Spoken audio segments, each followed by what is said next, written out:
ഈ ലോകത്തിൻ്റെ ശാസ്ത്ര സാങ്കേതികമായിട്ടുള്ള മുന്നോട്ട് പോക്കിൽ ഏറ്റവും വലിയ സംഭാവനകൾ നൽകിയ ഗവേഷണ സർവകലാശാലയാണ് ഹാർവാർഡ് എന്ന് പല ആളുകളും ചൂണ്ടിക്കാണിക്കുന്നു. അതുകൊണ്ട് തന്നെ അതിൻ്റെ തുറന്ന മനോഭാവവും അതിനെ അന്താരാഷ്ട്ര സർവകലാശാല എന്നതിലുള്ള അതിൻ്റെ പദവിയുമാണ് സാധാരണഗതിയിൽ അതിനെ നയിച്ചത്. അത് അമേരിക്കയിലുള്ള കുട്ടികൾക്ക് മാത്രം, വിദ്യാർത്ഥികൾക്ക് മാത്രം പഠിക്കാവുന്ന ഒരു സർവകലാശാലയായിട്ടല്ല, ലോകത്ത് മുഴുവൻ ഭാഗത്തു നിന്നും വരുന്ന എല്ലാ വിദ്യാർത്ഥികൾക്കും പഠിക്കാവുന്ന ഒരു സർവകലാശാലയായിട്ടാണ്.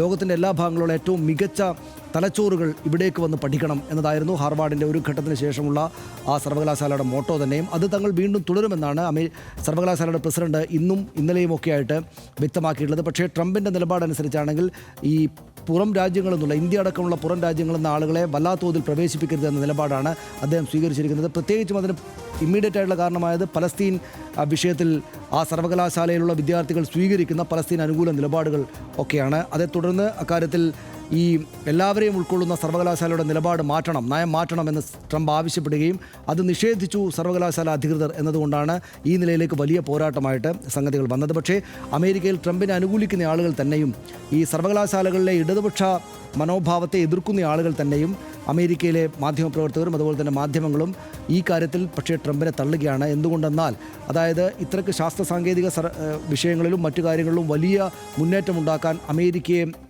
പ്രാപ്തമാക്കിയ സർവകലാശാലയാണിത്. ഈ സർവകലാശാലയ്ക്ക് ആ നിലയ്ക്കുള്ളൊരു ക്ഷീണം വന്നാൽ അന്താരാഷ്ട്ര തലച്ചോറുകൾ, മികച്ച തലച്ചോറുകൾ ഇവിടേക്ക് വരുന്നത് കുറഞ്ഞാൽ അമേരിക്കക്ക് തന്നെയാണ് ലോങ് ടൈമായിട്ടുള്ള തിരിച്ചടി ഉണ്ടാവുക എന്ന് ഈ പറയുന്ന രാഷ്ട്രീയ സാമൂഹ്യ നിരീക്ഷകർ ചൂണ്ടിക്കാണിക്കുന്നു. അതുകൊണ്ട് ലോങ് ടൈമിൽ അമേരിക്കക്ക് തന്നെയാണ് ഡാമേജ് ഉണ്ടാക്കുക എന്നവർ ചൂണ്ടിക്കാണിക്കുകയാണ്. സ്വാഭാവികമായിട്ടും അമേരിക്കക്കകത്തും പുറത്തും ഇപ്പോൾ രണ്ട് ചേരികളിലായിട്ട് ഈ കാര്യങ്ങൾ ചർച്ച ചെയ്യപ്പെട്ടുകൊണ്ടിരിക്കുകയാണ്. അമേരിക്കയിലെ കോടതിയിൽ എന്താണ് ഇതുമായി ബന്ധപ്പെട്ടൊരു നിലപാടുണ്ടായി വരിക എന്നതാണ് നമ്മൾ കാത്തിരുന്ന് കാണാൻ പോകുന്നത്.